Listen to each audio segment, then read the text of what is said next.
top news headline in Nigeria today. President Tinubu stumbled during Turkey state visit.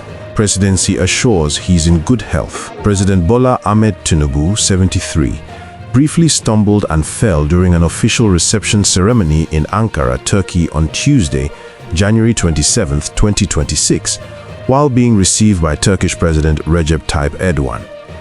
Presidential spokesperson Bayo Nanuga explained that the president stepped on a metal object on the floor, which caused him to lose his balance. The presidency assured Nigerians that Tinubu is in great shape and continued with bilateral meetings immediately after the incident. Obasanjo reportedly backs Peter Obi Kwankwaso ticket for 2027.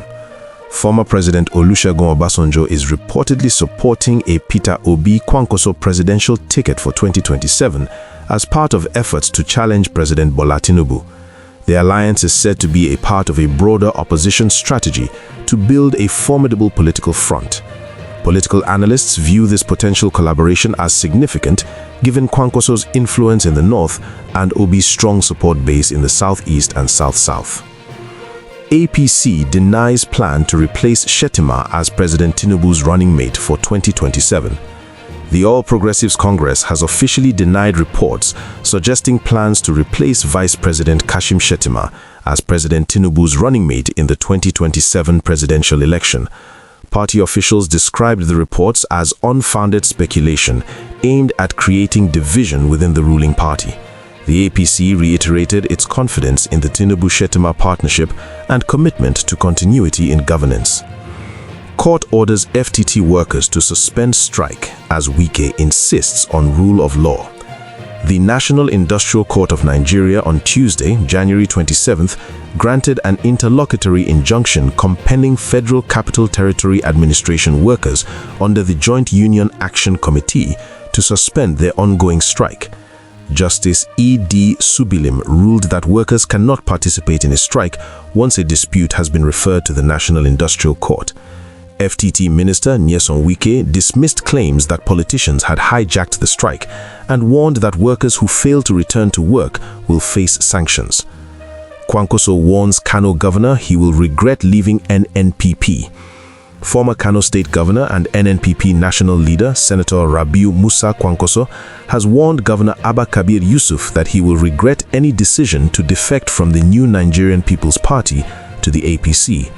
Reports indicate that Governor Yusuf is considering a move to the ruling party amid political tensions in Kano State.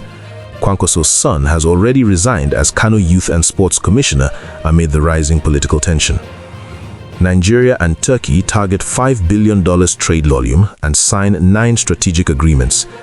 President Bola Tinubu and Turkish President Recep Tayyip Erdogan agreed to increase bilateral trade from the current $2 billion to $5 billion during Tinubu's state visit to Ankara on Tuesday.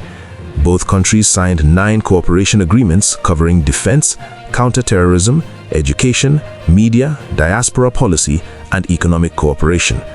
Turkey pledged military training and intelligence support to help Nigeria combat terrorism and insurgency across the country. Military to try 16 officers for alleged coup plot against Tinubu. The Nigerian military has confirmed that 16 officers arrested in October 2025 for allegedly plotting to overthrow President Bola Tinubu's government will face military trial. The defense headquarters identified the officers who were indicted for acts inconsistent with the ethics and professional standards of the Armed Forces of Nigeria. Major General Samaila Uba disclosed that findings from an investigative panel revealed several officers with allegations of plotting government overthrow. President Tinubu proposes increase of Court of Appeal judges to 110. President Bola Tinubu forwarded to the Senate a judicial reform bill to raise the number of appellate judges from 70 to 110 to reduce case backlogs. The proposal also seeks amendments to other court statutes under NASS scrutiny. National Grid collapses again, exposes tariff and fuel risks. Nigeria's national grid suffered another major outage on January 28th, causing widespread blackout and raising concerns about electricity reliability, generator costs, and inflation for households and enterprises. Analysts warned that structural transmission reforms, not just tariff adjustments, are needed. FG lowers entry barriers to attract investors for latest oil round. The Ministry of Petroleum Resources on Wednesday announced reduced regulatory and fiscal hurdles for investors participating in the 2026 oil licensing round across key basins. The move is aimed at accelerating capital inflows and boosting crude production. Finally, UN warns 35 million Nigerians at risk of hunger after funding collapse. A UN humanitarian assessment in Abuja cautioned that about 35 million Nigerians may face food insecurity in 2026 following a collapse in global aid funding. Conflict-affected northeast states like Borno and Yobe were highlighted as most vulnerable.